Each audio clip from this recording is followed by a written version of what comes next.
सबसे पहली बात, हमारी कमजोरी क्या है? हम परेशान हो जाते हैं। संसार में देखो तो परेशान, परमार्थ की तरफ देखो तो हम परेशान हो, या हमारा आदत स्वभाव बन गया परेशान होना। थोड़ा सा धैर्यवान बनो, गंभीर बनो। कोई इस भारी से भारी विपत्ति में परेशानी स्वीकार करके विपत्ति से थोड़ी निकला जाता। सुलझो, ठीक है, विपत्ति आई, समस्या आई, इसका समाधान होगा। ऐसा थोड़ी कि हमें नष्ट कर देगी। अगर अभी हमारी बड़ी हानि हो जाती है, हम कल इससे बड़ा लाभ प्राप्त कर सकते हैं। हमको एकदम बिल्कुल गंभीर रहना है, इतने कमजोर नहीं बन जाना। अब वो गए तो क्या होगा, अब वो वस्तु गई तो क्या, पद गया तो क्या होगा। प्रयास किया था, ये पद मिला था, इससे बड़ा पद प्राप्त करूंगा, मैं इससे बड़ा महान बनूंगा। ठीक है, एक बार गिर गया, गलती हो गई, दंड भोगूंगा, फिर इससे ज्यादा संयम में रहूंगा। बिल्कुल मतलब एकदम फ्रेश दिमाग रखना चाहिए। और अपने लोग क्या है, जरा सी बात में एकदम पछड़ा कर लेते हैं, एकदम कमजोर हो जाते हैं। ये बिल्कुल ठीक नहीं है। हम जीवन भर की यात्रा की बात कह रहे हैं, भारी से भारी कष्ट में भी मुस्कुराना, तो हमें बल मिला है, हमें भगवान की कृपा का दर्शन हुआ है, हमें उनका दुलार दिखाई दिया है। अगर ऐसे तो भाग जाते, फिर परमार्थ में थोड़ी चलना होता है। आज जो आप सुन करके लाभ लेने की चेष्टा कर रहे हो ना, ये केवल प्रवचन नहीं है, ये जीवन है। अगर ये जिए ना होते ना, तो ये इसका प्रभाव नहीं पड़ता, फिर वाणी का प्रभाव नहीं पड़ता। हम इसीलिए कहते हैं, जैसे आप लोग एकदम परेशान हो जाते हैं, जब बोलो क्या हमसे ज्यादा परेशानी होगी?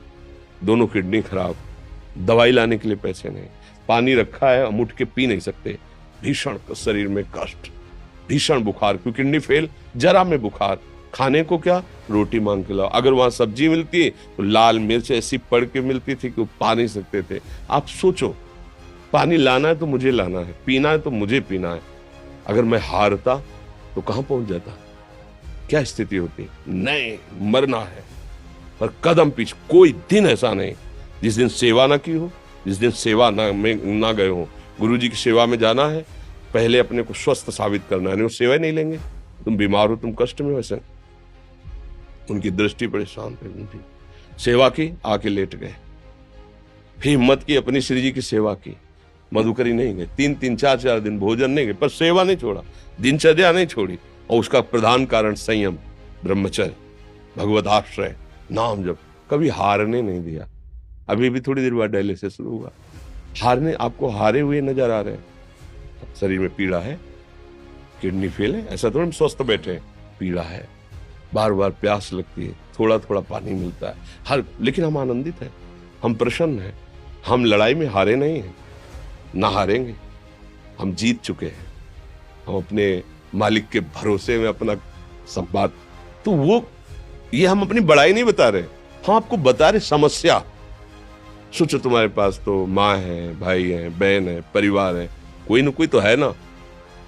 मेरा किसी ने कभी जीवन में ध्यान भी नहीं दिया। क्यों? बचपन से बाबा जी बन गए, किसी से प्यार नहीं, किसी से संबंध नहीं, कोई जानकारी नहीं, हम कहाँ हैं, वो कहाँ, किसी से कोई मतलब नहीं। अच्छा, जवान साधु कौन श्रद्धा करे? कभी गांव जाने की हिम्मत नहीं पड़ती कि रोटी मांग ले, पता नहीं लोग क्या सोचेंगे, क्या भावना कर ले। हम दरवाजे पे खड़े हैं, क्या कैसी भाव, जो हमारे सामने आकाश वृत्ति से आया यौवन अवस्था में, वही पाया, अन्यथा भूखे रह गए।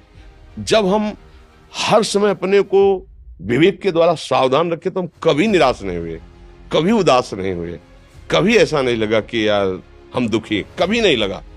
उसी का फल है कि उस सुख का संकेत मिल गया जहां दुख की निशानी भी नहीं है। वही उसी के बच्चे हो, हम सब उसी धातु से बने हुए हैं। हम इतना क्यों परेशान हो जाते हैं? हम ये देखते हैं अपने लोग, थोड़ी बात बिगड़ गई परेशान, नहीं बिगड़ी तो बिगड़ जाने की संभावना में परेशान है। आज सुख है, लेकिन कल सुख छिन जाएगा, तो हम आज के सुख में सुखी ना होकर कल के दुख की आने की संभावना में हम भयभीत हो। मतलब क्या हमारी सोच रह गई? हमको इतना बलवान बनना है कि सुख और दुख दोनों हमको छू न सके।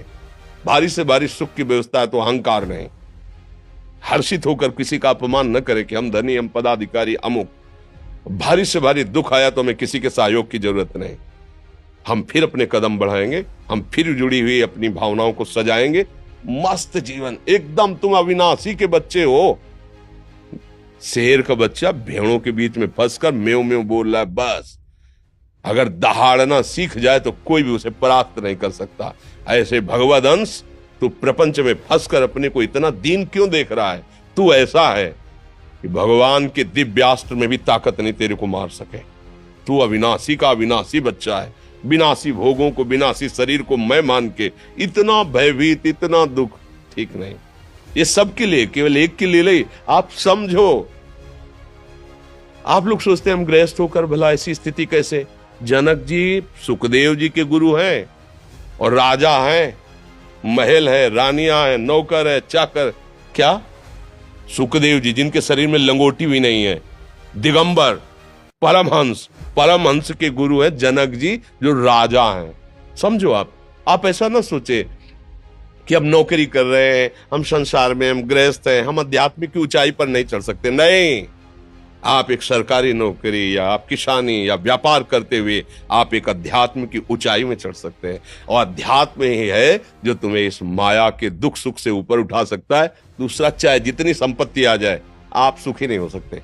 सब देख लो, आंख खोल के देख लो, अध्यात्म ही है जो तुम्हें हर कष्ट सहकर मुस्कुराकर जीने का रास्ता बता देगा कि आप आनंदित हो जाओगे। कुछ नहीं बिगड़ा, अध्यात्म है तो कुछ नहीं बिगड़ा, अध्यात्म नहीं है तो कुछ नहीं बना, कुछ हाथ नहीं लगने वाला।